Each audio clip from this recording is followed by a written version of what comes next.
Good morning students आज हम discuss करने वाले हैं प्रोबेबिलिटी का लास्ट लेक्चर में हमने probability of mutually exclusive events discuss किया था। और आज देखिएगा लास्ट लेक्चर में हमने डिस्कस किया था कि probability of A union B last lecture में हमने डिस्कस किया था कि probability of A union B किसके इक्वल होता है? Probability of A plus probability of B minus probability of A intersection B इसके इक्वल होता है। और अगर इवेंट्स क्या ना हो, म्यूचुअली एक्सक्लूसिव नहीं हो तो लास्ट लेक्चर में हमने डिस्कस किया था कि अगर इवेंट्स म्यूचुअली एक्सक्लूसिव होंगे तो ए इंटरसेक्शन बी की प्रोबेबिलिटी 0 हो जाएगी। बट अगर इवेंट्स म्यूचुअली एक्सक्लूसिव नहीं होंगे फिर क्या होगा? Probability of A union B किसके इक्वल होगा? Probability of A plus probability of B minus probability of A intersection B. यहाँ पर ए यूनियन बी का मीनिंग क्या है? Probability of A union B means probability of A और B. और या इसे लिख सकते हैं प्रोबेबिलिटी ऑफ, या इसको लिख सकते हैं probability of at least one of A and B. A and B में से एटलीस्ट वन इवेंट के होने की प्रोबेबिलिटी क्या होगी? ए इंटरसेक्शन बी का मीनिंग क्या है? ए इंटरसेक्शन बी का मीनिंग था, इसको हम ए बी लिख सकते हैं, ए बी। और इसका मीनिंग क्या है? Probability of both A and B, both A and B, दोनों इवेंट्स के एक साथ होने की प्रोबेबिलिटी क्या है? Okay, so this is our first formula जो हमें डिस्कस करना है। सेकंड फॉर्मूला क्या है? कुछ आइडेंटिटीज के बारे में पहले डिस्कस कर लेते हैं। अगर मान लीजिए मुझे फाइंड आउट करना है probability of neither A nor B, यानी कि कौन से पार्ट की बात हो रही है? मान लीजिए ये हमारे पास टोटल सैंपल स्पेस है। Okay, this is sample space. ये हो गया हमारे पास ए, ये हो गया बी। जो एलिमेंट ना तो ए में होगा ना बी में होगा, यानी इससे बाहर वाले एलिमेंट्स की बात हो रही है। This part is known as neither A nor B. This is known as not A intersection not B. और या फिर हम इसको ऐसे लिख सकते हैं, या फिर कैसे लिख सकते हैं, या इसको हम ऐसे लिखते हैं ए यूनियन बी और कॉम्प्लीमेंट। तो इस पार्ट को बोलते हैं neither A nor B. Neither A nor B का मीनिंग क्या है कि प्रोबेबिलिटी आपको फाइंड आउट करना है A complement intersection B complement, not of A intersection not of B. या फिर हम इसको क्या लिख सकते हैं? Probability of A union B का नॉट। अब नाइदर ए नॉर बी को कैसे फाइंड आउट किया जाए? फिर हमने कहा कि probability of neither A nor B का मीनिंग होता है probability of not A intersection not B, या हम इसे लिख सकते हैं ए और बी जो था उसके ऊपर नॉट लगा दिया हमने, ए और बी का क्या कर दिया? नॉट। यानी कि नाइदर ए नॉर बी की प्रोबेबिलिटी अगर हमें निकालनी है, यानी इसका मतलब हमें निकालना है ए यूनियन बी का नॉट, और इसको निकालने के लिए हम वन में से माइनस कर देंगे probability of A union B को। पहले हम ए यूनियन बी को प्रोबेबिलिटी फाइंड आउट करेंगे इस फॉर्मूला से probability of A union B find out करेंगे। तो अगर उस प्रोबेबिलिटी को ए यूनियन बी की प्रोबेबिलिटी को वन में से माइनस कर देंगे तो आ जाएगी probability of neither A nor B.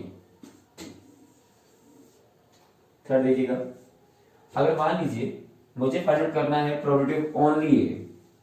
Only ए कौन सा पार्ट होता है भाई? ओनली ए कौन सा पार्ट होता है?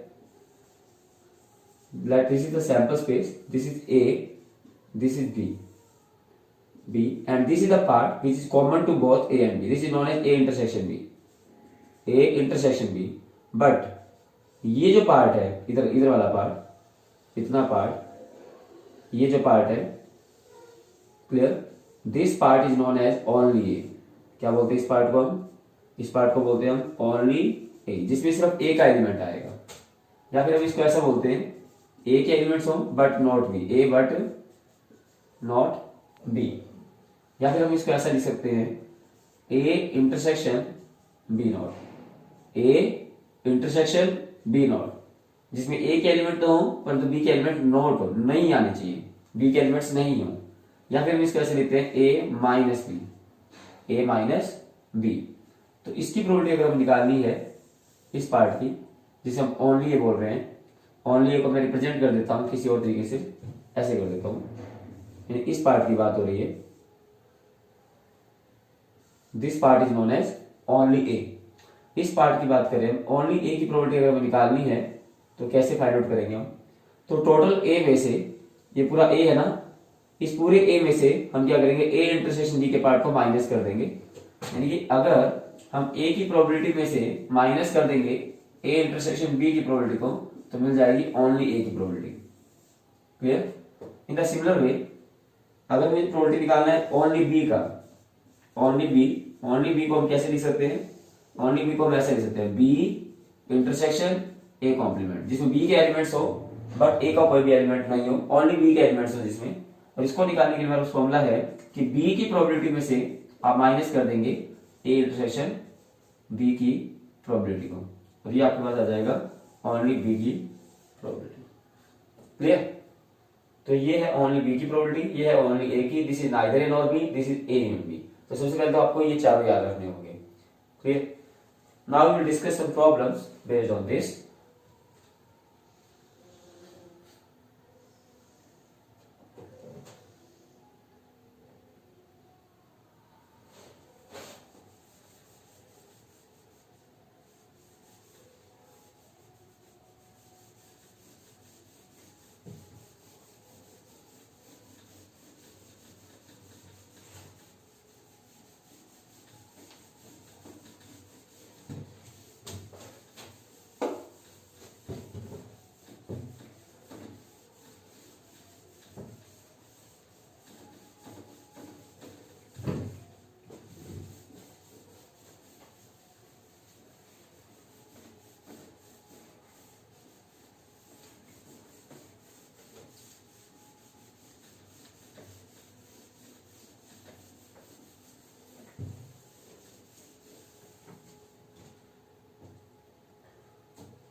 First problem we have is the probability of A given having 0.60, the probability of B, A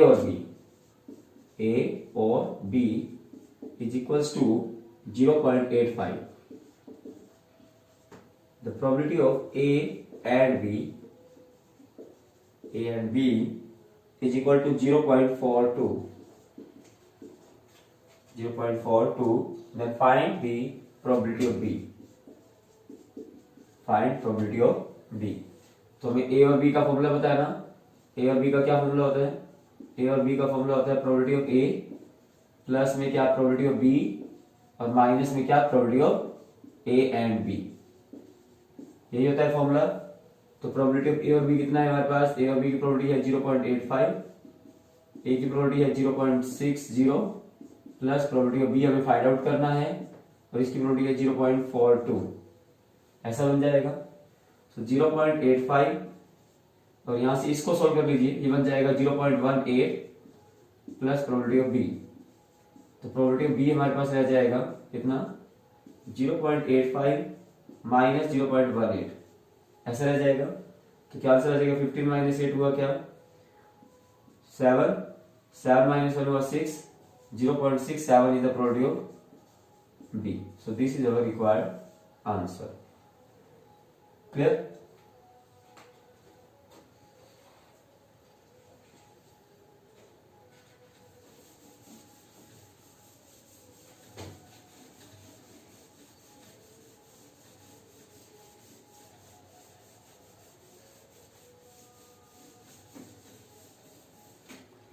देखिएगा सेकंड प्रॉब्लम क्या है। The probability of the events, the probability of the two events A and B are, of two events A and B are 0.54 and 0.69 respectively, and the probability of their simultaneous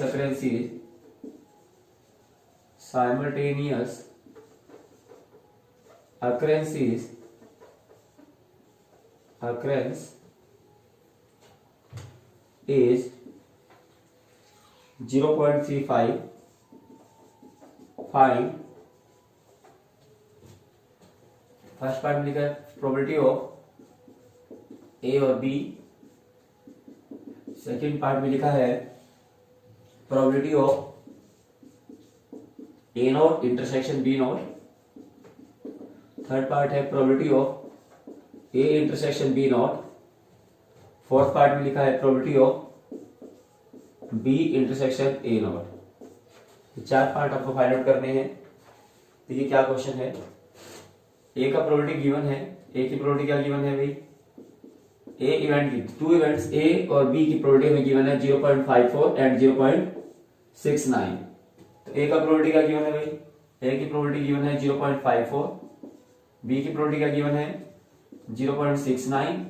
simultaneous occurrence का मतलब क्या होता है, दोनों के एक साथ होने की probability, probability of both A and B कितना गिवन है 0.535, probability of A intersection B given है 0.35 और हमें क्या निकालना है, प्रोबेबिलिटी ऑफ ए और बी निकालना है। प्रोबेबिलिटी ऑफ ए और बी क्या फॉर्मूला होता है प्रोबेबिलिटी ऑफ ए और बी का, यानी A union B, A union B का फॉर्मूला होता है probability of A plus probability of B minus probability of A intersection B. अब प्रोबेबिलिटी ऑफ ए कितना गिवन है, प्रोबेबिलिटी ऑफ ए गिवन है 0.54 प्लस 0.69 माइनस 0.35, कितना बन जाएगा 9 प्लस 4 हुआ 13, ओके 1 कैरी फ्रॉम हियर, और ये कितना बना 2, 1.23 बन गया भाई, ऐसे बनेगा ना, ओके। देन माइनस 0.35 माइनस करेंगे तो कितना हो जाएगा 13 माइनस 5 कितना हुआ 8, 0.88 बन जाएगा। Okay, this is the probability of A और B. Now in the second part we have to find the probability of not A not B, not A and not B and not B. और हमने कहा था कि इसको हम क्या लिख सकते हैं, this is equal to probability of A union B, ये साइन चेंज हो जाएगा और उस पूरे के ऊपर नोट आ जाएगा। अब इसकी प्रोबेबिलिटी हम निकालना जानते हैं कि इसकी प्रोबेबिलिटी किसकी इक्वल होती है 1 माइनस में probability of A union B, 1 में से ए यूनियन बी के होने की प्रोबेबिलिटी को माइनस कर देंगे। अब probability of A union B का नोट यानी कि probability of this is equal to 1 minus probability of A union B कितना फाइंड आउट किया हमने 0.88, सो दिस बिकम्स 0.12। क्लियर। थर्ड हमारे पास है कि हमें फाइंड आउट करना है probability of A intersection B not. क्या था इसका meaning, probability of only A, only ए।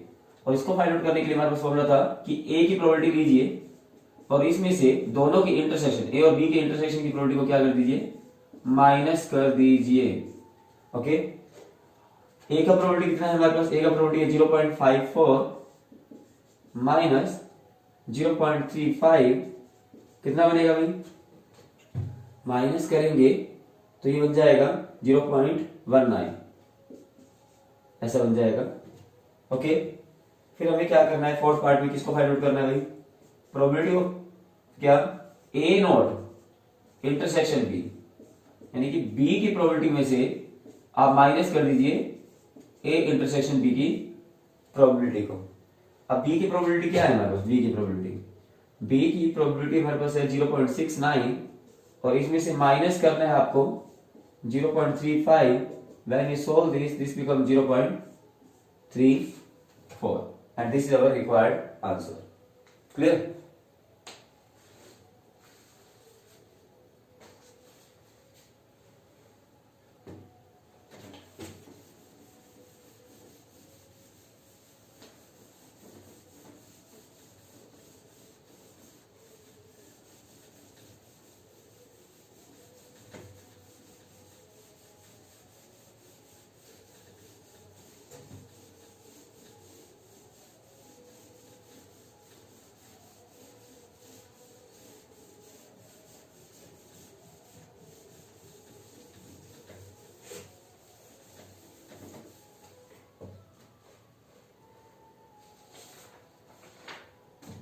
ठीक है, नेक्स्ट क्वेश्चन क्या है,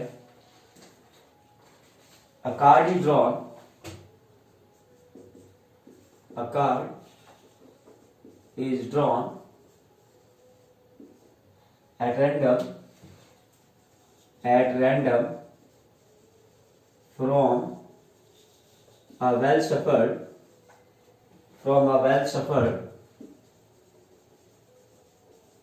deck of 52 cards. Deck of 52 cards.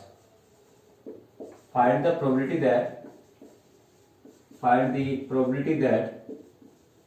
the card drawn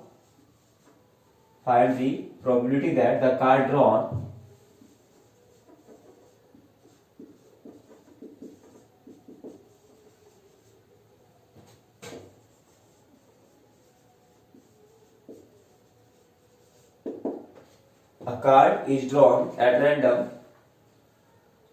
from a well shuffled deck of 52 cards. एक कार्ड को निकाला गया, कितने कार्ड में से? 52 कार्ड में से randomly. Find the probability that the card drawn is either spade. जो कार्ड हम निकालेंगे वो या तो कार्ड किसका होगा? स्पेड का होगा, या कार्ड वो किसका होगा? किंग का होगा. इसकी प्रोबेबिलिटी हमें निकालनी है. तो कैसे करेंगे? मैंने मान लिया कि टोटल कार्ड्स हमें पता ही है कितने हैं. टोटल कार्ड्स कितने हैं? 52 हैं. Okay, no problem. उसके बाद कहा कि कार्ड हम जो निकालेंगे या तो वो कार्ड स्पेड का होगा या वो कार्ड किसका होगा? किंग का होगा. ओके, तो मैंने ए मान लिया इवेंट है कि जो कार्ड हम निकाल रहे हैं वो किसका है? स्पेड का है, यानी जो कार्ड हम ड्रॉ कर रहे हैं वो स्पेड कार्ड है. और बी हमने इवेंट मान लिया कि जो कार्ड हम ड्रॉ कर रहे हैं वो किसका कार्ड है? किंग का कार्ड है. वो कार्ड क्या है? एक किंग है. ओके, अब देखिएगा कितने कार्ड ऐसे होते हैं जो स्पेड के होते हैं. स्पेड के होते हैं हमारे पास 13 कार्ड. टोटल कार्ड होते हैं हमारे पास 52. तो प्रोबेबिलिटी रहा होगा क्या? 13/52 यानी कि 1/4. ये हमने स्पेड के कार्ड की प्रोबेबिलिटी को फाइंड आउट कर लिया. अब बात करेंगे बी इवेंट की प्रोबेबिलिटी क्या होगा. बी इवेंट यानी कार्ड किंग का कार्ड निकालने की. कि अगर मैं किंग का कार्ड निकालना चाहता हूं तो किंग का कार्ड निकालने की प्रोबेबिलिटी क्या होगी? How many kings are there in the deck of 52 cards? There are 4 kings. तो प्रोबेबिलिटी रहेगा 4 अपॉन टोटल कार्ड कितने? 52 यानी 1/13. ओके, अब देखिएगा इसके बाद क्या है कि क्या कुछ कार्ड ऐसे भी होते हैं जो स्पेड भी होते हैं और किंग दोनों होते हैं. क्या ए इंटरसेक्शन बी में कोई एलिमेंट आएगा? Yes, the number of elements in A intersection B is what? One card is card of spade and king both. Spade का एक किंग होता है, हम ये बात जानते हैं. एक 4 किंग होते हैं. एक किंग होता है स्पेड का, एक किंग होता है डायमंड का, एक कार्ड का, एक क्लब का. ओके, तो इसका मतलब एक कार्ड ऐसा होता है जो किंग भी होता है और स्पेड भी होता है. तो इसमें 1 आउटकम रहेगा और जिससे probability of A intersection B कितना हो जाएगा? ए इंटरसेक्शन बी की प्रोबेबिलिटी हो जाएगी 1 अपॉन टोटल कार्ड कितने हैं? 52. अब हमने ए की प्रोबेबिलिटी फाइंड आउट कर ली, बी की और ए इंटरसेक्शन बी की. मुझे किसकी प्रोबेबिलिटी निकालनी है कि जो कार्ड हम निकालेंगे वो क्या हो? आइदर स्पेड और किंग. यानी कि हमें ए यूनियन बी की प्रोबेबिलिटी निकालनी है. ए यूनियन बी की. तो क्या करेंगे? ए और बी की प्रोबेबिलिटी निकालनी है. कार्ड स्पेड का हो और का मतलब यूनियन किंग की प्रोबेबिलिटी निकालनी. तो इसका फॉर्मूला है हमारे पास probability of A probability of B minus probability of A intersection B. Clear? अब ए की प्रोबेबिलिटी क्या है हमारे पास? ए की प्रोबेबिलिटी थी क्या? 1/4 प्लस 1/30 माइनस 1/52. एलसीएम लेंगे 52, एलसीएम आ जाएगा. ओके, ये बन जाएगा कितना? 30. ये बन जाएगा कितना? 4. और ये बन जाएगा 1. कितना बन गया? 16/52. 4 से कट करेंगे, 4 4 जा 4 13 जा, आंसर आ जाएगा 4/13. So this is the required answer. This is the probability of the card being either spade और किंग.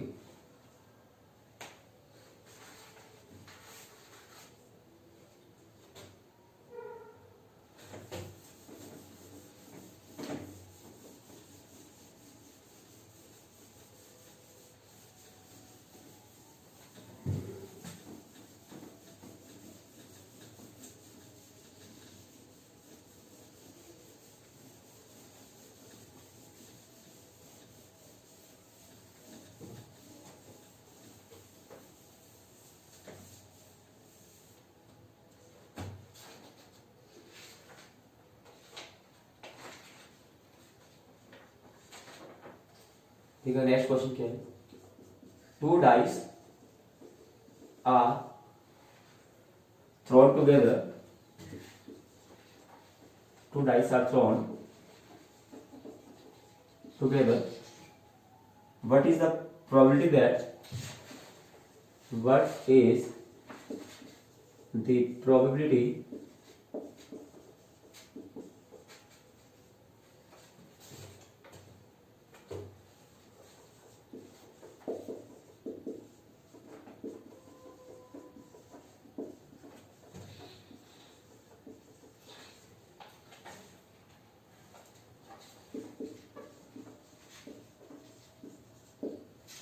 देखिए क्या क्वेश्चन है कि two dice are thrown together, दो डाइस को थ्रो किया गया, what is the probability that, क्या प्रोबेबिलिटी, किसकी प्रोबेबिलिटी निकालनी, that sum of the numbers, जो डाइस पे जो दो नंबर्स आएंगे, दो डाइस को थ्रो किया गया तो दो डाइस पे जो नंबर्स आएंगे उनका जो सम है वो ना तो 4 से डिविजिबल हो और ना ही 5 से डिविजिबल हो, इसकी प्रोबेबिलिटी हमें निकालनी है।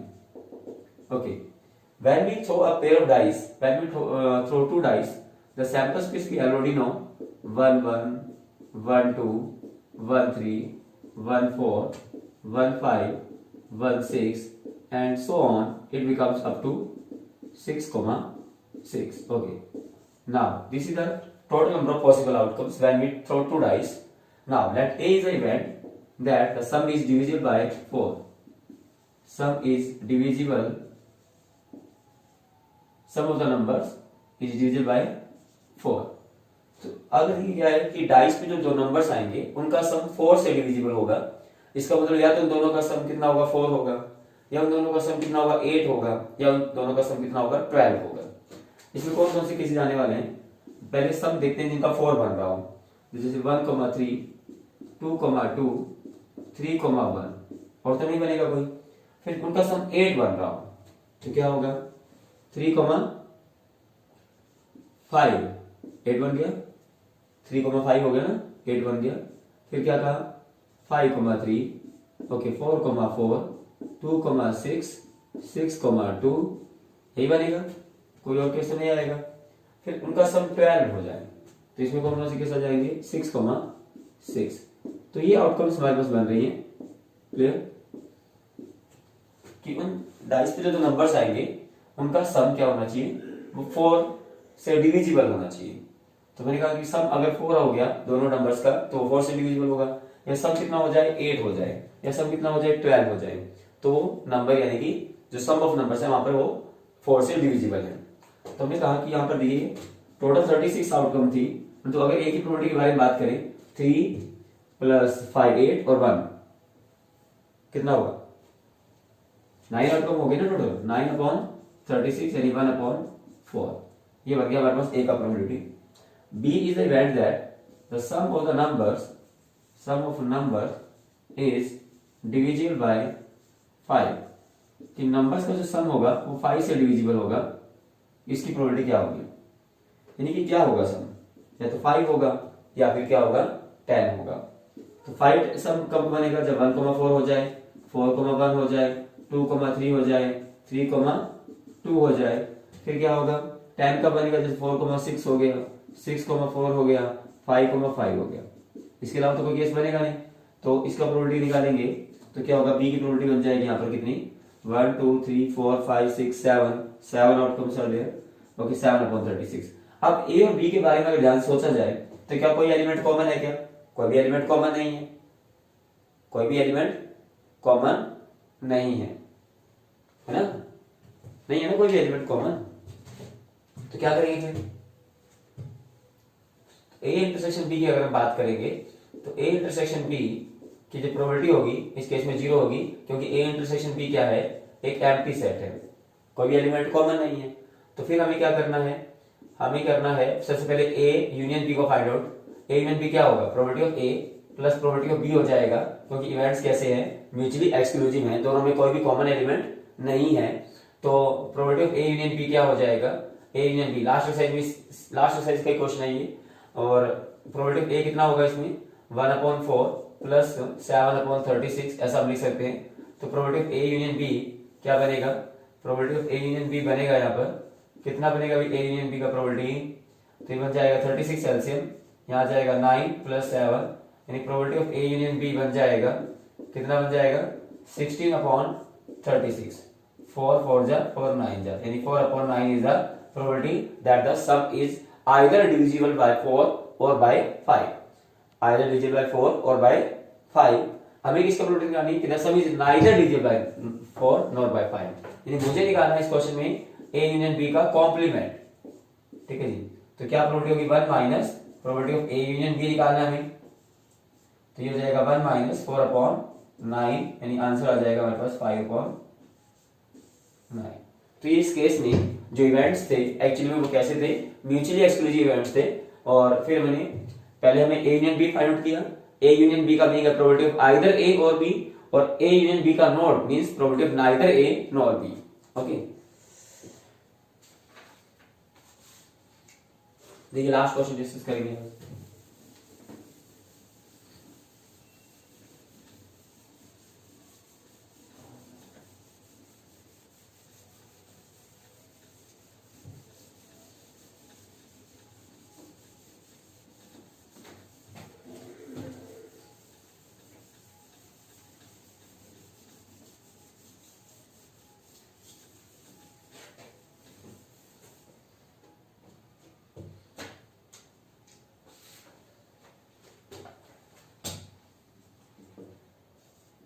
In a group of 60 students,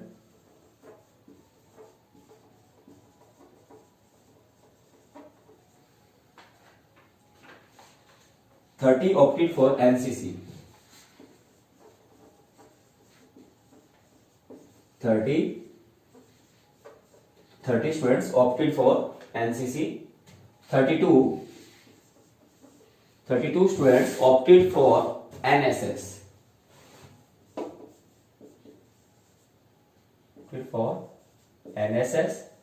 and 24 students opted NCC and NSS both।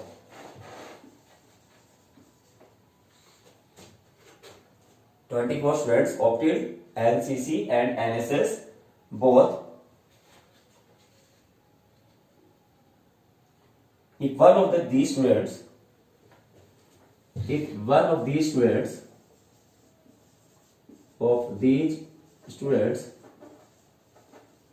is selected at random,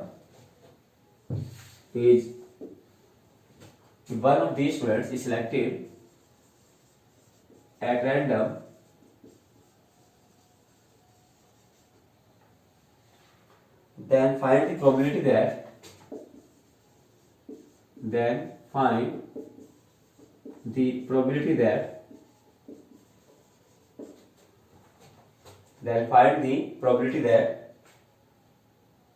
student opted for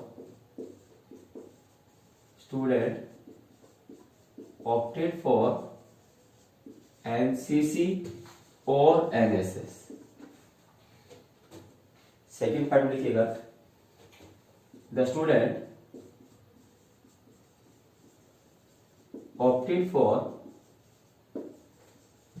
neither NCC nor NSS।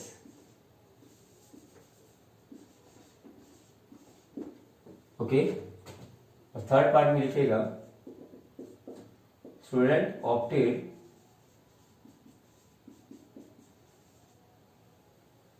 for NSS but not NCC। ये तीन पार्ट में देखने की क्या होंगे, इनकी प्रोबेबिलिटी क्या होगी। क्या कहा गया कि एक ग्रुप है उसमें टोटल स्टूडेंट्स कितने हैं, 60 स्टूडेंट्स है। ओके, तो total number of outcomes in the sample space is 60। Okay, now there are 30 students who opted for NCC। 30 students opted for NCC. Let A is the event that student opted for NCC. Student opted for NCC. It means the number of elements in the set A is 30. Okay? अगर मुझे probability निकालना हो A की कि students ने NCC के लिए opted किया, इसका प्रोबेबिलिटी क्या होगा, तो प्रोबेबिलिटी ऑफ A हो जाएगा फेवरेबल आउटकम 30, टोटल आउटकम कितना 60, ये प्रोबेबिलिटी बन जाएगी 1/2। Okay. In the similar way, B is the event that student opted for NSS. Student opted for NSS. तो B की प्रोबेबिलिटी क्या बनने वाली है? B की प्रोबेबिलिटी बनेगी how many students opted for NSS? There are 32 students and the total students are 60. So 4 8 ja 15 4 ja 16. 8 upon 15 है. Okay. Now A intersection B means students opted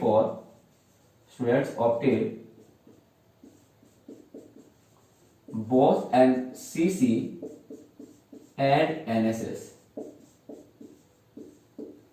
Both NCC and NSS. यानी कि probability of A intersection B की बात अगर हम करेंगे तो क्या बनेगा कि कितने स्टूडेंट ऐसे जिन्होंने एनसीसी को भी ऑप्टेड किया और एनसीसी का भी ऑप्शन लिया और एनएसएस का भी ऑप्शन लिया. 24 students are there which go for both NCC and NSS. So this becomes 24 upon 60, यानी कि 4 6 ja and this is 15 here. Now this becomes 3 2 ja and 3 5 ja. The probability is 2 upon 5. Now in the first part you have to find the probability that the student opted for NCC or NSS. So you have to find the probability of A union B. In the first part, you have to find the probability of A union B. This is probability of A plus probability of B minus probability of A intersection B. Now, the probability of A is here 1 upon 2.